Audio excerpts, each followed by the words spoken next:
Hello everyone and welcome back for another video here on my YouTube channel. This is Cassie. Today we're going to be playing with a couple of the new flower dies from the Fresh Picked line from Spellbinders. We're going to be playing with the Fresh Picked berries and our colorful burst flower, and I'm going to show you a couple different ways you can do them.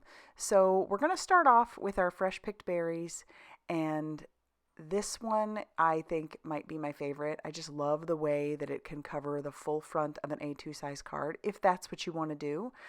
You could also, pick and choose which ones you'd want to use as well and design it however you want.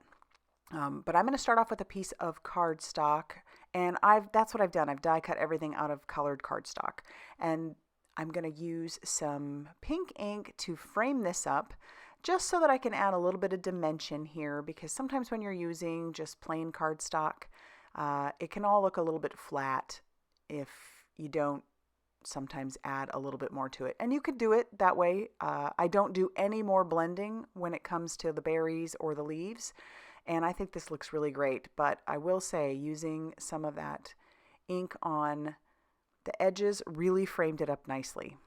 So what I did is I die cut all the pieces that I needed, all the leaves just once, and then the berry dies, I did those twice each. So you're going to have your back part of your berry, your front part of your berry, and then like the little top of your berry. These almost remind me of like blueberries, I guess. So that's why I chose this color palette. And it's obviously a little bit abstract, but that was fun. And the matching up of these is super, super simple. If you wanted to, you could even add some dimension here by using some foam tape to really pop these up and really give them a little bit more depth. And like I said, I'm not adding any extra color. I'm not blending any extra color, but you could do that as well. And colored cardstock is a fun way to get quick cards, in my opinion, because there's really virtually no coloring unless you, like I said, want to do some blending on there. So I'm going to go ahead and piece all of these together using my reverse tweezers along with some liquid glue. And this process, if you're a card maker, obviously you don't mind this process. In fact, I find it kind of therapeutic to piece these together, and then you end up with this beautiful piece of artwork, really. So I don't mind this part. And I'm going to bring in my pickup stick. That just came in a little bit more handy when adding that last piece to our little berries. Once those are all done, we'll zoom out, and then we can start adding those berries to the area of the greenery where you can see. And obviously, pick and choose which ones you want to go where. There are some that fit better so that you don't have any of that greenery showing in the background. And I didn't have any issue with this. Actually, it was really fun to kind of try to decide which berries were going to go where.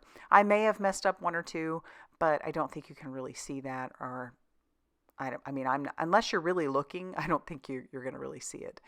So, and then now we can piece these berries onto the front. Like I said, these will fill up the full front of an A2 size card, which I think is so cool.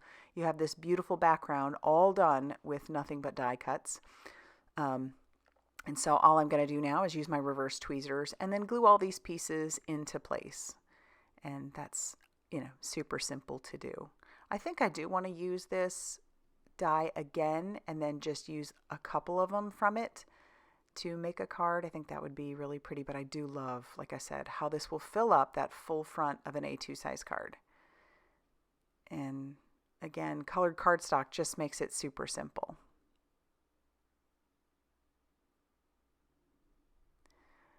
So we're going to finish up here, adding those down. And then I am going to, for our sentiment, I'm going to bring in a die and better press combo. I love the font on these. These actually come from the Fancy Sentiment Strips, which is a better press plate and die set. And I'm going to use some foam squares on the back of this. If you're curious about the better press, I have videos on that, and I will... you can head back to my channel and check those out. So we'll go ahead and adhere that down, and then we're going to take a card base, an A2 size card base, which measures 8.5 by 5.5 inches, and then it's just scored at 4 1/4. So it's a side folding A2 size card, and then we'll glue down the card front to the front of our card base. And that'll finish off our first card. Next up is our colorful burst flower. So for this one, I decided, and I've done this before, I die cut everything out of white cardstock. The only thing I didn't die cut is that one that almost looks like it could be a headband. You would die cut that one twice to add extra, but I just didn't want that one. And then we're going to have a little mishap by my cat. As I'm trying to ink blend, he stepped right on the ink pad. He has never done that before, not at least while I have been out with an ink pad. But that's Miles. He will not be ignored.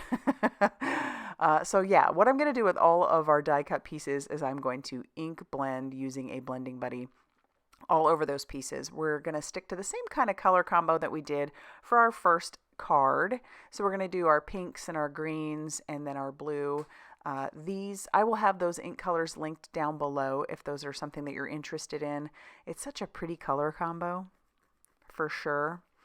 And I really, really like how these turned out. But yeah, just cut those apart. And then like I said, the only one that I didn't die cut is that one piece that almost looks like a sun ray or a headband, and you die cut that one twice to put behind the flower. Then we'll use our blue on our last little pieces. Those are going to be the centers of our flower. And then we can start piecing everything together. So I'm going to use liquid glue. I did double up, or not double up, but I already had pieced the center over the top of the other center piece. Now I'm using glue to adhere this one down. That one's a lighter pink on top of the darker pink. I think that one turned out really nice. And then I should have framed this piece up using that blue, but I guess I forgot to do it, so we didn't do it. And then we're going to use our liquid glue to adhere down our stem. And then for our flower itself, we're going to use some foam tape on the back of it just to add a little extra dimension. Of course, here's Miles again. Like I said, he will not be ignored, so we need to stop for a second to get a little kitty pet session in and some kisses. And then we can finish up adding the rest of our pieces to our flower. So we've got extra leaves. And once again, this is another one where you could just add the leaves if you wanted. You could just completely bypass the stem, add the leaves behind your flower if you wanted. But I do like how this can take up the full front of an A2 size card as well.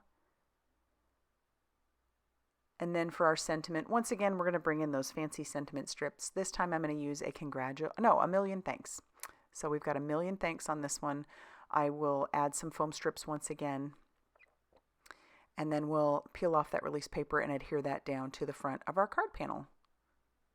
Super simple way to add some sentiments. I love having extras of those, just better pressed and die cut out. And then I'll attach that down to the front of a card base, same size. And then there are both of our cards from that fresh picked line. I just think these are so pretty. 2 different ways to do them. I hope you like it too. If you do, hit that like button. Definitely consider subscribing if you haven't already done so. And as always, I'll see you very soon in another video. Bye, everybody.